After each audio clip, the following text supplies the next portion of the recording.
गुरुवार 22 मार्च 2023 को राजधानी कॉम्प्लेक्स छत्रपति शिवाजी महाराज चौक अंबाजोगाई में अल सोफी हज उम्रा ज़ियारत टूर्स ऑफिस का भव्य उद्घाटन समारंभ सैयद सूफी अहमद रज़ा आरिफ इनकी सरपरस्ती में संपन्न हुआ।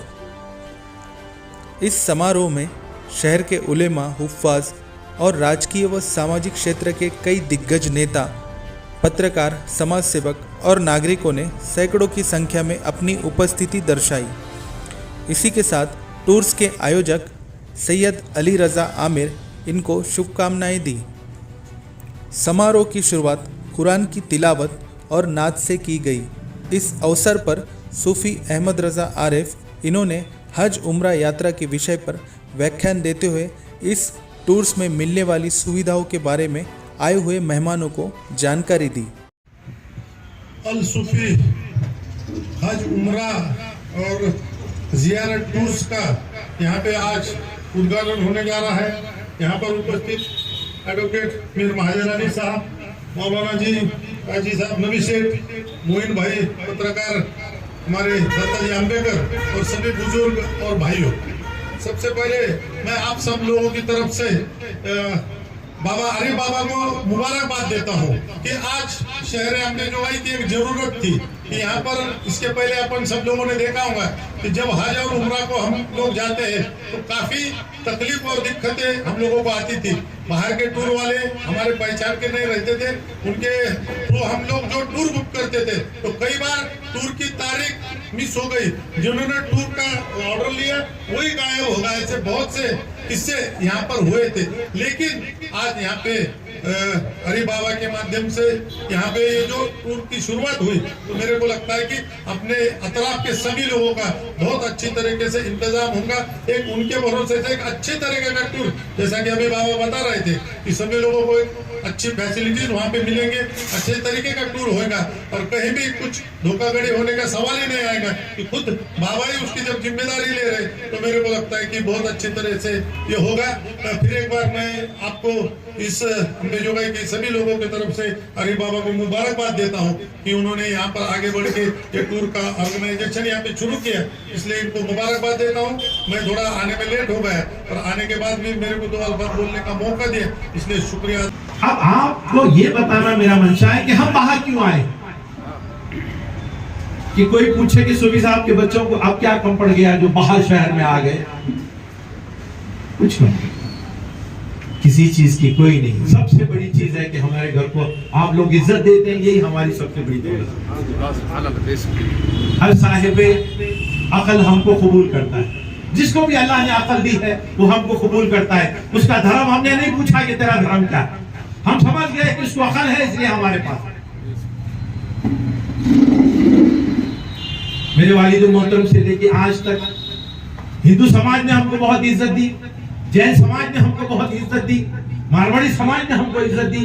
हिंदुस्तान में हमारे इलाके में जितने समाज के लोग रहते हैं उन सब समाज वालों ने हमारे घर को हमेशा एक गुरु की तरह, उन्होंने यही कहा कि गुरु का कोई धर्म नहीं होता, गुरु सबका गुरु।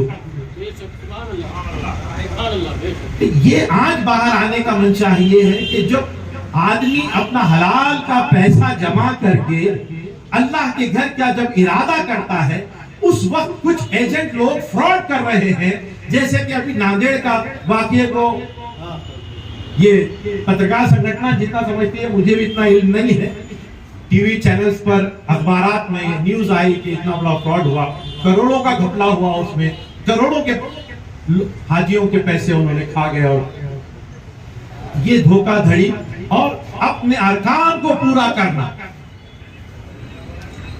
कि हज और उम्रा के लिए गए हैं कि तो उसकी तरबियत हुजूर ने जो फरमाई है कि सही का अंदाज क्या है, तवाफ किस तरह से किया जाता है, मकबूलियत जो खाने काबा में है, जिसके ताल्लुक से 10 ऐसी जगहें हैं हरमैन शरीफैन में जहां अल्लाह दुआओं को रद्द नहीं करता, वहां कबूल फरमाता है, वो जगह है कहां, इसकी मालूमात होनी चाहिए कि दुआ कबूल का हो।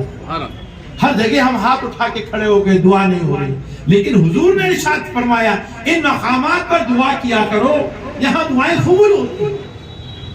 हर खासा ने खुदा वहां खड़े, तो वो कौन सी जगह है जहां खड़े होकर दुआ करना है।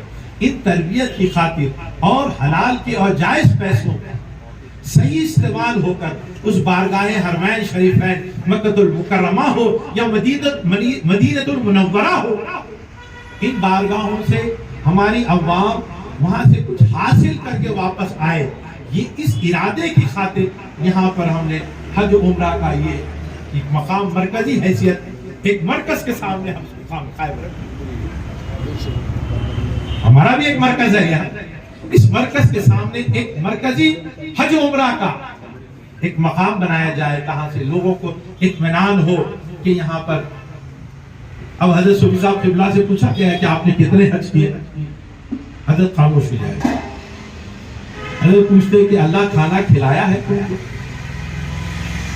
कहते हाँ, बताओ कितने निवाले खाए हैं। ये जवाब दिया था, तुमने कितने निवाले खाकर आए।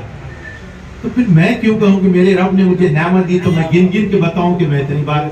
लेकिन अवामुल नास जो लोगों की जबान से बात आती है, वो कहते हैं कि सूफी साहब ने 65 हज किए और उम्रों का कोई अंदाजा नहीं करते। जितनी बार भी गए हों, अल्लाह ने बुलाया, नेमतों से उन्हें आरास्ता किया। उन्होंने मखलूक खुदा को, सारे समाज के लोग, कोई सूफी साहब के बारे में कोई नहीं कह सकता कि ये गुरु हमारा मुसलमानों का गुरु था, बल्कि सब इलाके का, सारे मराठवाड़े का, महाराष्ट्र का गुरु सूफी साहब किबला की जात मुबारक है। उन्होंने प्रोफेसर वहीं बैठते थे, लेक्चरर्स वहीं बैठते थे, बड़े बड़े ब्राह्मण आकर वहीं हमारे पास ध्यान लगाने के लिए हमारे घर आया करते थे। लोग